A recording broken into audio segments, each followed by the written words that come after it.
Life on Earth. Welcome to Life on Earth. Well, hello, you good people, and welcome. Welcome to Life on Earth. A quick one. I'm going to talk fast. I need you to listen fast. I know you can do that thing. This is going to be a Nikos-approved show. Well, at least in terms of show length. You know, he's stated that, if possible, given the content, an effective presentation should last no longer than 18 minutes. Let's give that a shot. Welcome to episode 93 of Life on Earth with Robert Nasir. And before I get down to business, real quick, special announcement / reminder to those of you who already know, next week's show, number 94, this promises to be a can't miss episode. Two of my favorite people are going to join Life on Earth. Well, for this episode, Amy Nasir is once again going to co-host episode 94. Of course, Amy was the co-host for the first 60 episodes of this show, so a talented professional, and I'm happy to have her back on board for next week. And the reason she's coming on, it's a very special episode because we're going to, once again, we did this once before, we're going to interview Jean Maroney. This is great. You know, she was on Lee Pearson's show last night doing controversial discussions about, controversial is to say the least, about the subconscious. Well, she is coming to Life on Earth. We're going to do a second interview. This is going to be great. And we're going to talk about the concept of happiness, not just the objectivist concept of happiness, but the essay series, the blog posts that she's done on the concept of happiness, including her recent post, How to Think About Emotions. This is going to be good. And so in preparation for that discussion, I have been thinking about the joy of selfishness.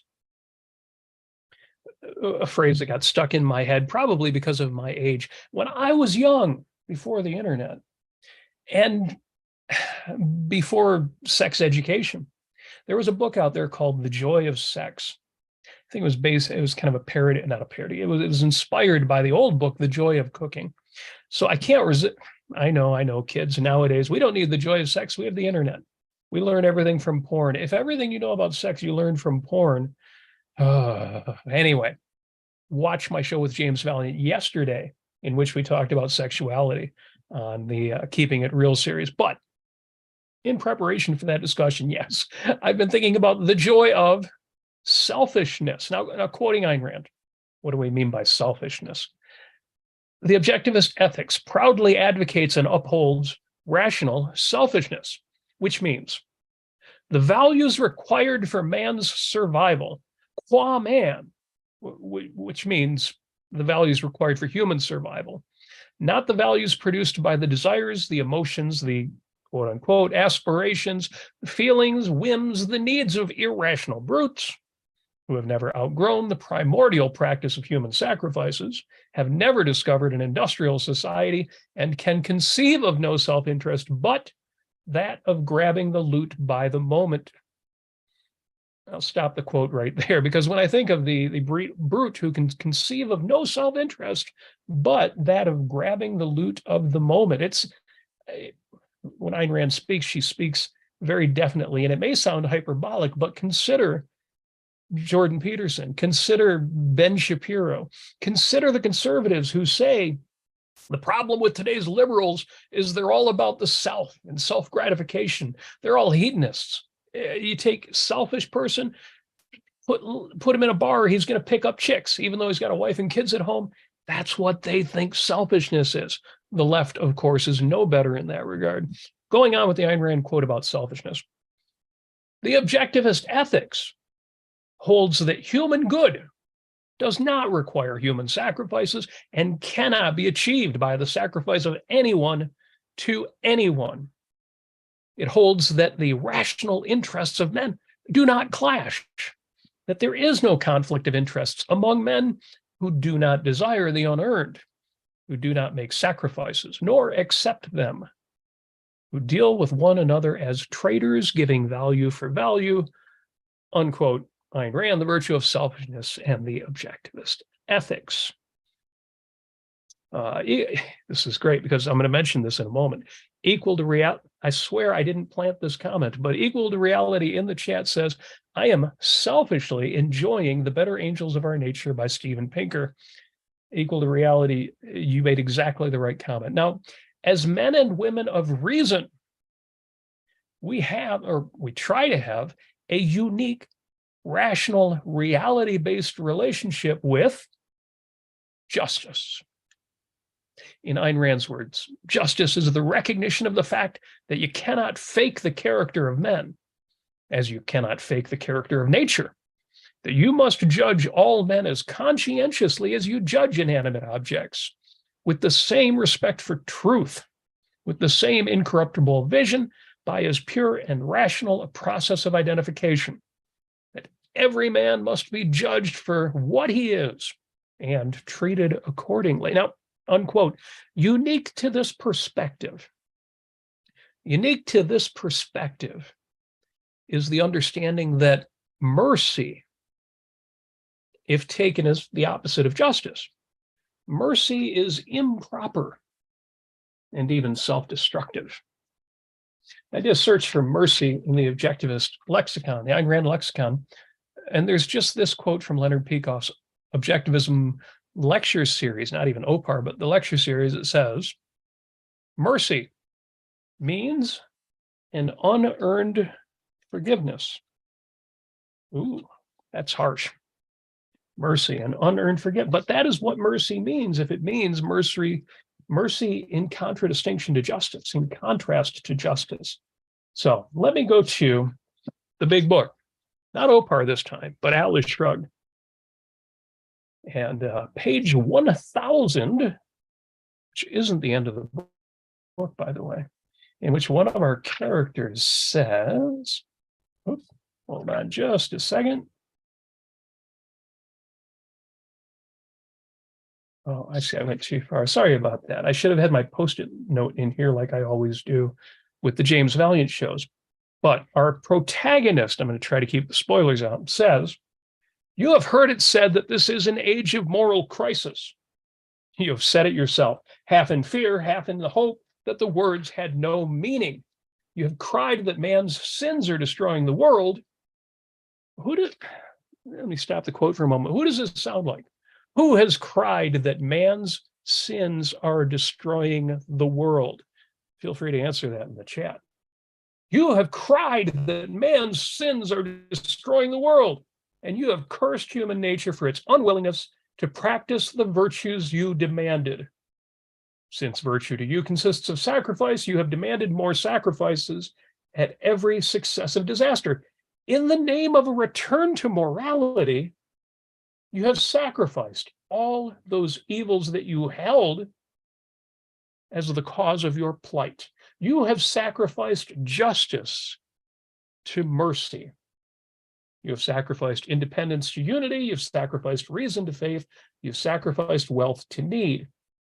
Again, you have sacrificed justice to mercy. Well, there you go. Obviously, justice and mercy are held to be antithetical. There's a word I should have scripted. I'm going to read that passage when we wrap. Let's see if it hits home for you. But again, this is unique perspective. Mercy, if taken as the opposite of justice, it's improper. It's even self-destructive. Let me continue the quote a little bit later from Ayn Rand. To withhold your contempt for man's vices is an act of moral counterfeiting, and to withhold your admiration for their virtues is an act of moral embezzlement. So, okay, selfishness, justice, and no mercy. So, benevolence. Online, an objectivist posted this. The basic moral law in a society is this: as you sow, so shall you reap. The basic moral law in a society is this: as you sow, so shall you reap. You know, you're going to reap what you sow. To which I thought, and I commented, respect causality and practice justice. Though that's not even the bare minimum. It's more like a mere prerequisite. Still, a lot of people don't even accept or practice that much. So, benevolence. Today's the Daily Objective, the weekly collective edition that we do on Thursdays. Another great show, Jonathan and Paul and Jax they discussed Netflix's latest disaster. I don't know why I keep Netflix. So few movies, they're always pushing original programming. And the latest original programming from Netflix, Queen Cleopatra, which by all accounts, all accounts other than Netflix's own advertising, is a poorly made documentary biopic, sort of historical fiction, which is controversial because it is simultaneously atrociously badly made, and it changes the race of the title character from an Egyptian woman to a Black woman. And some people, of course, are blaming the criticism of the quality of the series on people's concerns about the race of the main character.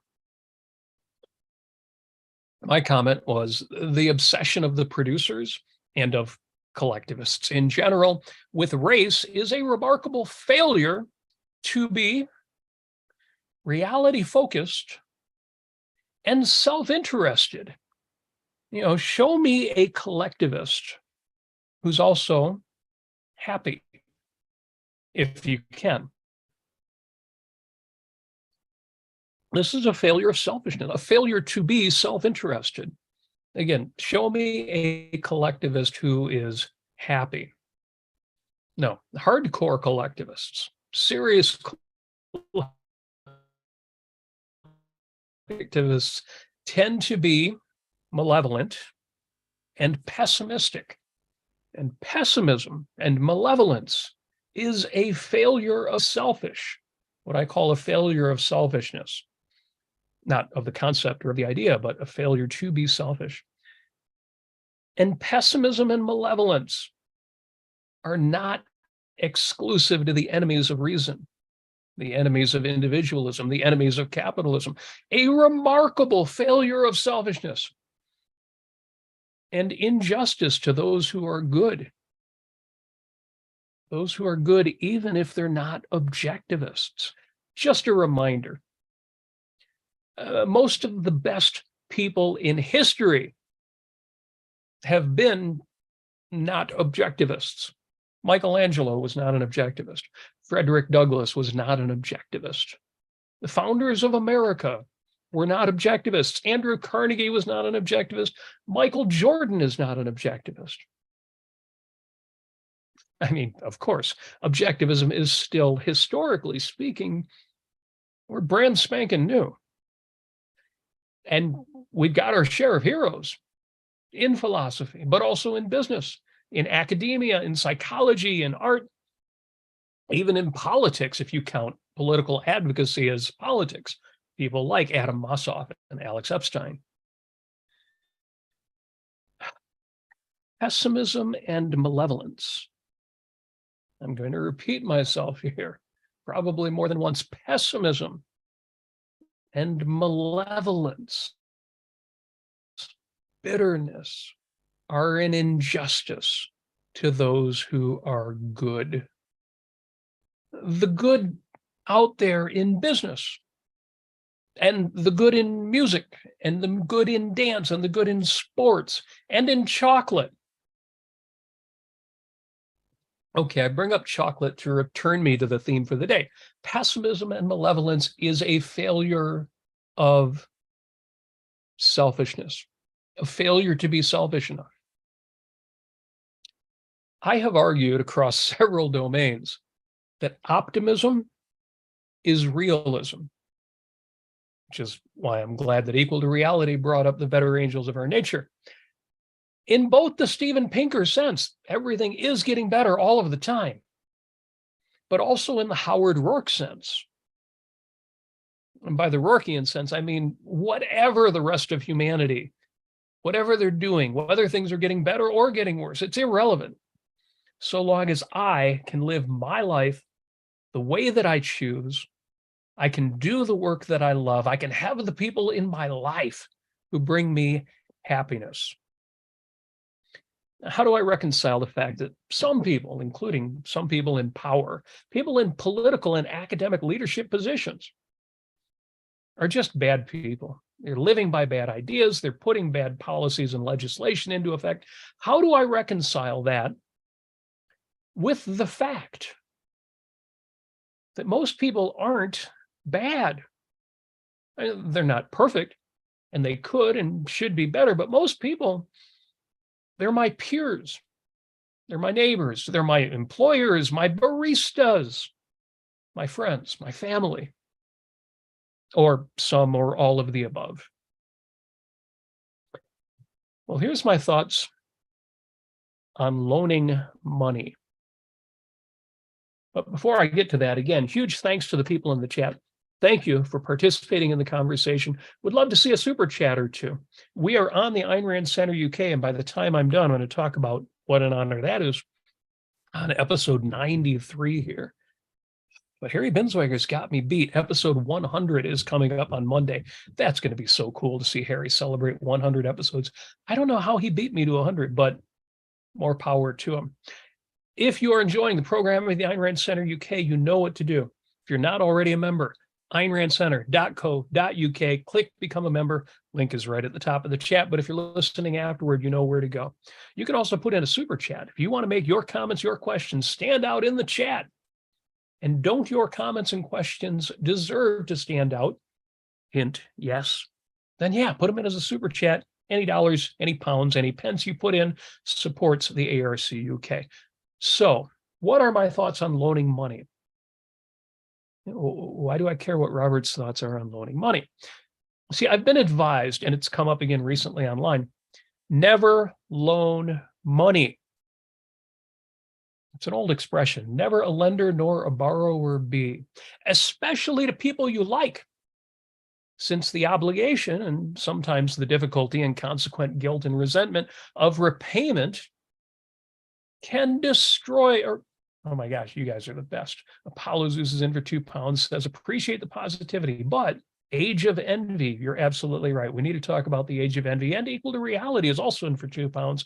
Love that we're getting the British cohort in with the super chats. I don't know, you folks in the US, you need to catch up. Maybe you could put in a couple dollars too. But thank you very much for your super chat. Again, you loan people money, and if they have a hard time paying you back, it makes them feel guilt. It makes you feel resentment. You ruin relationships. Don't ever loan money to people. That was the advice I've been given. I was once again given online this week. So never loan money to friends. Never loan money to family. But loaning money to somebody who needs it and somebody who's earnestly intending to pay it back, that is a kindness. That is a goodness. That is something you extend out to people and it has value to them.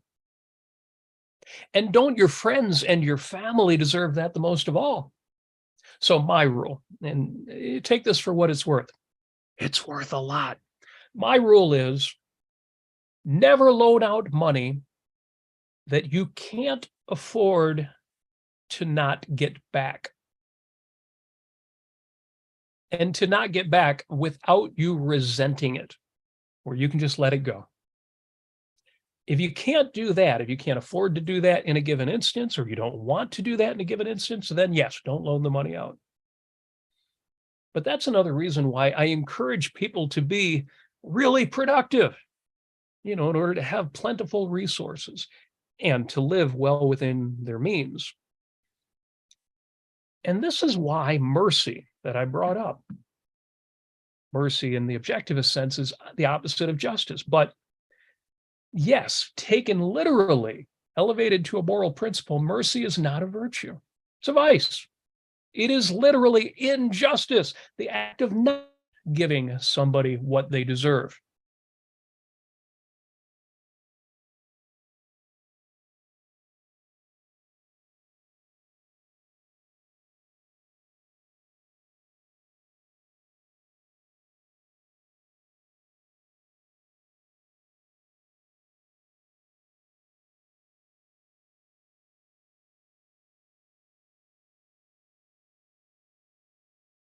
Cutting them down.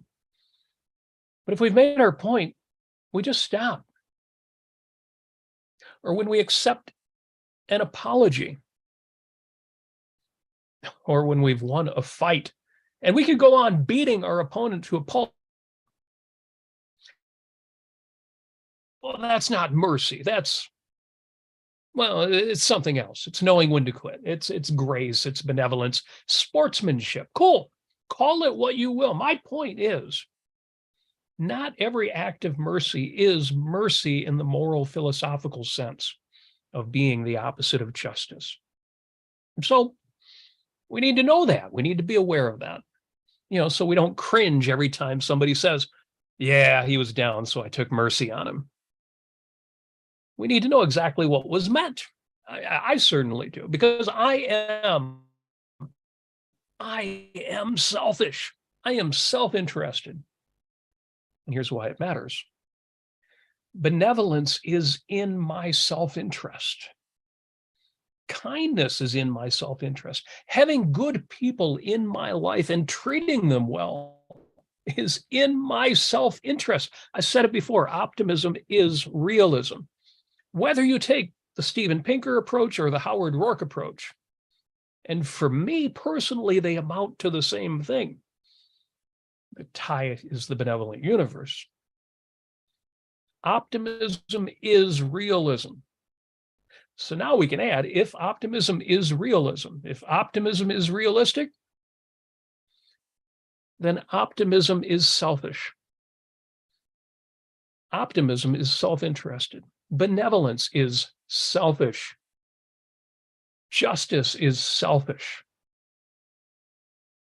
So here's what's not selfish. Here's what is not in your self-interest. What's not in your self-interest is pessimism. What's not in your self-interest is unhappiness.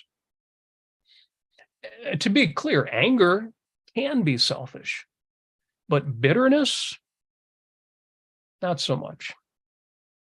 Sadness can be in your self-interest, if it's a response to a specific loss, not a pervasive sense that comes from giving up on your life on earth.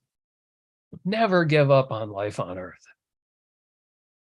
If we are individualists, well, then it's in our self-interest to live rationally. But on that premise, it's also in our self-interest to live happily, to deal with others, to mutual benefit as traders, and not just, well, I got something and you got something, now go away, but as win-win, benevolent, engaged, passionate traders, appreciative traders. Whether we're trading goods or services, time, attention, friendship, romance, I want you to be selfish and just and benevolent. But more, reality, this earth, right here, right now, this is the right place, the right kind of place for you to be selfish and just and benevolent and proud and successful and joyous and happy. To steal a line, the world you desire can be won. It exists. It is real. It's possible. It's yours. The world you desire can be won. It exists. It is real. It is possible. It's yours. Now, I'd normally end the show there. Boom, big climax. But I want to remind you, I promised you it would be short. I want to remind you that next week, Life on Earth welcomes two of the most excellent people back to the show. So do not miss it when Amy Nasir joins me as co-host for this one special episode, and Jean Maroney is our guest, discussing her essay series on the concept of happiness. Between now and then, be selfish, be just, be happy, and have a joyous life on earth.